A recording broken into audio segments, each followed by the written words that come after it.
దాంట్లో మనం మాట్లాడుకున్నది అదే ఎప్పటి నుంచి. భగవంతుడు ఇందుకోసమే మనకి ఇదంతా బయటికి తెచ్చాడేమో.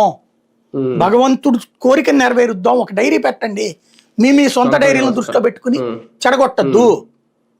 ఒక డైరీ పెట్టండి. ఇప్పుడు గుజరాత్ది అమూల్ డైరీ ఆయనే చెప్పారు. అదే అమూల్ని మనం రాష్ట్రంలో వెంటాడి వేటాడు దాన్ని. జగన్ టైంలో అమూల్ డైరీ తెచ్చారు కదా ఇక్కడికి, దాన్ని పారిపోయేదాకా వదిలిపెట్టలేదు. ఇక్కడ పారిశ్రామికవేత్తలు వేధించింది వీళ్ళు ఆ రోజున అమూల్ డైరీ. ఇప్పుడు కూడా వీళ్ళు రాగానే దాన్ని మూగిపిచ్చేశారు. ఇక్కడ వాస్తవంగా ఇక్కడ వీళ్ళకి సొంత డైరీలు ఉన్నాయి కాబట్టి అసలు పాయింట్ ఏంటి, తిరుమల తిరుపతి దేవస్థానం తరపున నేను నిన్ననే చెప్పాను, 1,00,000 ఆవులు కొనండి, 1,00,000 కాదు 2,00,000 ఆవులు కొనండి, అందరినీ దానం చేయమని, తలా 1,00,000 రూపాయలు 1,50,000 చేస్తారు.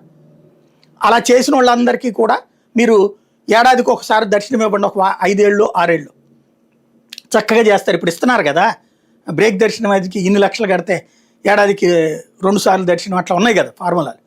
అట్లాగా 1,50,000 రూపాయలు ఆవుకి ఇవ్వమనండి, 1,00,000 రూపాయలు ఆవు కొనుక్కోవడానికి, 50,000 ఆవుకు కావాల్సిన గ్రాసానికి.